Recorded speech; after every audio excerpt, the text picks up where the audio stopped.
ناظرین کی خدمت میں سلام و آداب. آپ دیکھ رہے ہیں وائس آف لداخ.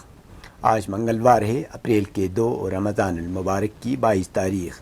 آج کی تازہ ترین خبروں کے ساتھ میں سعید ہاشم رضوی حاضر خدمت ہوں. ناظرین سے گزارش ہے کہ بر وقت ویڈیو پانے کے لیے ہمارے چینل کو سبسکرائب کریں. خبریں آخر تک ضرور دیکھیں. آپ دیکھ رہے ہیں آپ کا پسندیدہ news channel voice of Ladakh.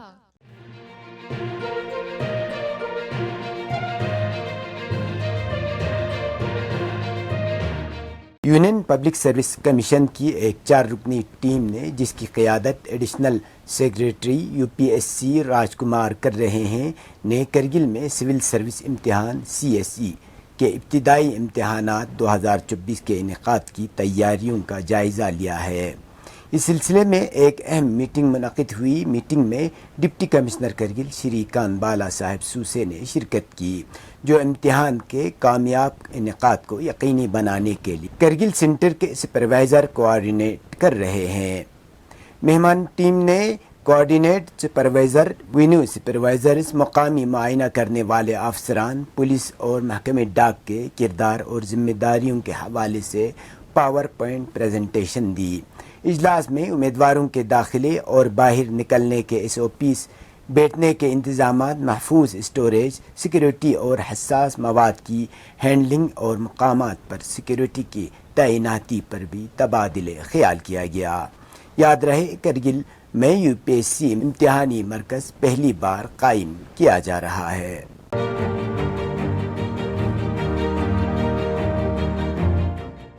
سری نگر کرگل قومی شاہراہ پر گزشتہ جمعرات کو بھاری برف باری کے بعد گاڑیوں کی آواجاہی بند کر دی گئی تھی.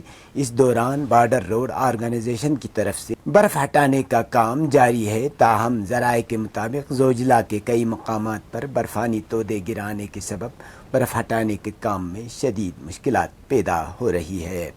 اس دوران گزشتہ روز پولیس کی جانب سے ایڈوائزری جاری کر دی کہ منگلوار کو موسم ٹھیک اور روڈ کلیئرنس ایجنسی کی طرف سے گرین سگنل ملنے کے صورت میں سری نگر سے کرگل کی طرف گاڑیوں کو چلنے کی اجازت دی جائے گی. لیکن ذرائع کے مطابق آج بھی زوجلا کے مقام پر پروجیکٹ وجے اور پروجیکٹ بیکن برف ہٹانے میں مشغول ہیں اور امید کی جا رہی ہے کہ آج دوپہر تک برف ہٹانے کا کام مکمل ہو سکتا ہے.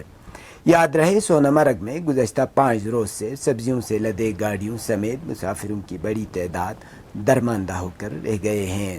امید کی جا رہی ہے کہ کل یعنی 3 اپریل کو سونامرگ سے دراز کی طرف گاڑیوں کو جانے کی اجازت دی جائے گی.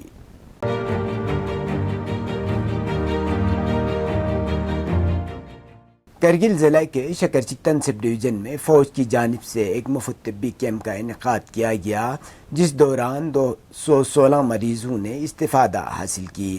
اس کیمپ کے دوران ڈاکٹروں نے 80 مرد، 116 خواتین اور 20 بچوں کی طبی جانچ کی اور انہیں مفت ادویات فراہم کی.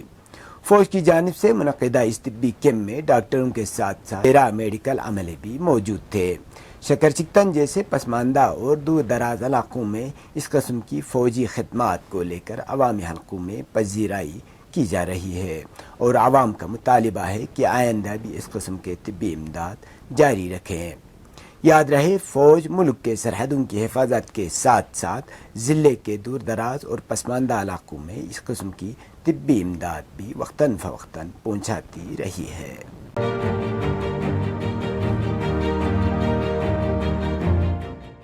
ایک ہی رستہ نامی ایک غیر سرکاری تنظیم کی جانب سے لداخ پولیس کے 6 اہلکاروں کو بہادری کے لیے 50,000 روپے اور سرٹیفکیٹ سے نوازا گیا ہے. یہ ایوارڈ 28 مارچ کو نئی دلی میں ڈاکٹر امبیڈکر انٹرنیشنل سینٹر میں ایک ہی رستہ کے صدر اور نئی دلی کے director general of police Robin ہینی کے ہاتھوں دیا گیا. اس موقع پر فضائیہ کے ایئر چیف مارشل کے علاوہ دیگر افسران بھی موجود تھے. ایوارڈ حاصل کرنے والوں میں ASI غلام مہدی، ASI محمد علی، ہیڈ کانسٹیبل غلام حسین، محمد خلیل، محمد مسلم اور انسپکٹر پدما درجے کے نام قابل ذکر ہیں.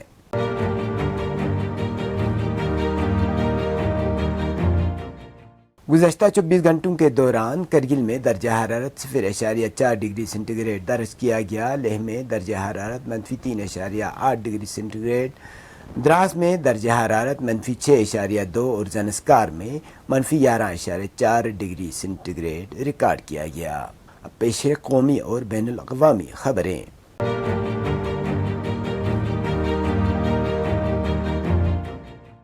یک بعد دیگر انکم ٹیکس سے نوٹس سے پریشان کانگریس کو اس کے خلاف سپریم کورٹ سے رجوع کرنے کے بعد بڑی راحت ملی ہے۔ عدالت میں سوالات کے گھیرے میں آنے کے بعد محکمہ انکم ٹیکس نے اپنے موقف کو تبدیل کر لیا ہے اور یقین دہانی کرائی ہے کہ 24 جون تک یعنی عام انتخابات کے مکمل ہونے تک وہ کانگریس کے خلاف اس معاملے میں کوئی کارروائی نہیں کرے گا۔ واضح رہے کہ گزشتہ چند دنوں میں یکے بعد دیگر کئی نوٹس پیش کر انکم ٹیکس محکمے نے کانگریس سے مجموعی طور پر 3,567 کروڑ روپے کی ادائیگی کا مطالبہ کیا ہے۔ اس کے علاوہ وہ پارٹی کے کھاتوں سے 135 کروڑ روپے نکال چکا ہے۔ کانگریس نے سپریم کورٹ میں اسے بھی چیلنج کیا ہے۔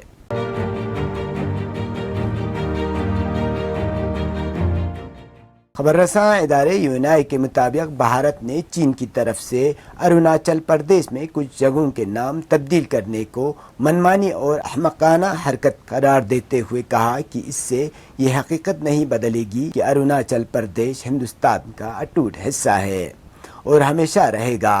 وزارت خارجہ کے ترجمان رندھیر جسوال نے چینی حکومت کے اس اقدام کے بارے میں میڈیا کے سوالوں کا جواب دیتے ہوئے کہا، واضح رہے کہ چین نے اروناچل پردیش کا نام جنگنان رکھا ہے اور اس ریاست جنوبی تبت کا حصہ ہونے کا دعویٰ کرتا ہے۔ کل اس نے ریاست میں 30 مختلف مقامات کے نئے چینی ناموں کی چوتھی فہرست جاری کی ہے۔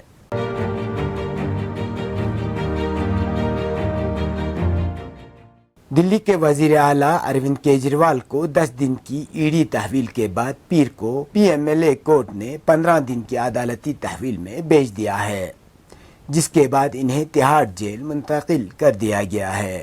ان کی جیل منتقلی پر برہمی کا اظہار کرتے ہوئے ان کی اہلیہ سنیتا کیجریوال نے اسے آمرانہ قرار دیا اور امید ظاہر کی کہ عوام اس کا جواب دیں گے۔ بہرحال پیر کو عدالت میں سنوائی کے دوران جب ای ڈی نے دعویٰ کیا کہ پوچھ گچھ میں اروند کیجریوال نے اپنے 2 وزراء آتشی اور سوربھا بہار دیواش کا نام لیا ہے تو یہ قیاس آرائی تیز ہو گئی ہے کہ کیا اگلا نمبر ان دونوں کا ہو سکتا ہے۔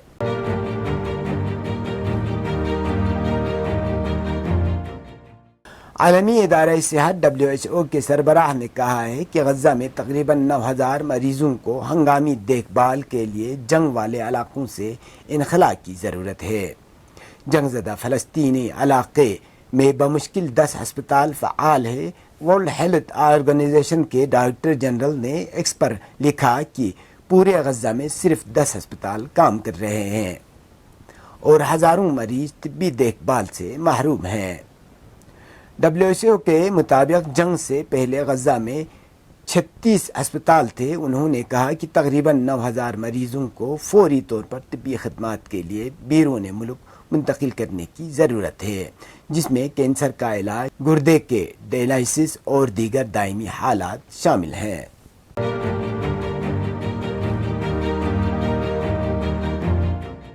غاصب صہیونی حکومت نے دمشق میں اسلامی جمہوریہ ایران کے سفارت کے کونسلر شعبے کے عمارت کو حملے کا نشانہ بنایا، جس میں ایران کے سپاہ پاسداران کے 2 کمانڈروں سمیت 7 افراد شہید ہو گئے۔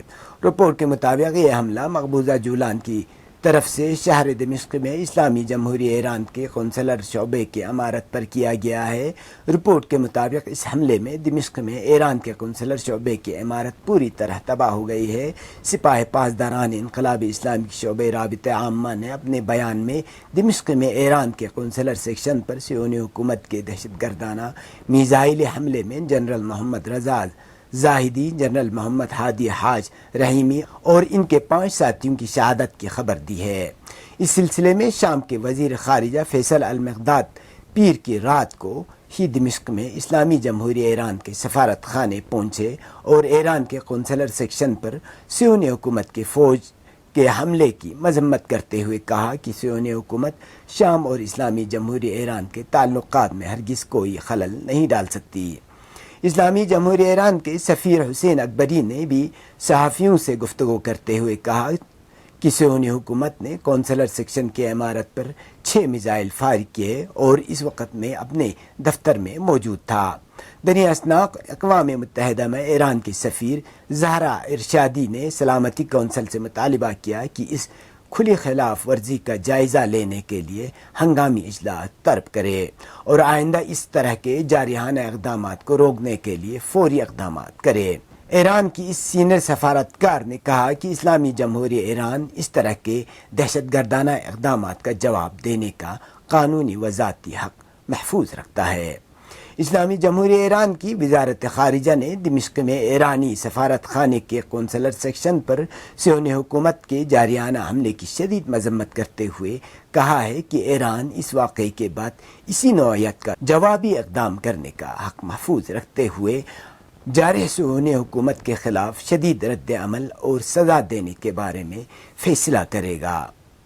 یہ تھے اب تک کی خبریں۔ اسی کے ساتھ مجھے اور میرے ساتھیوں کو دیجیے اجازت۔ اللہ حافظ۔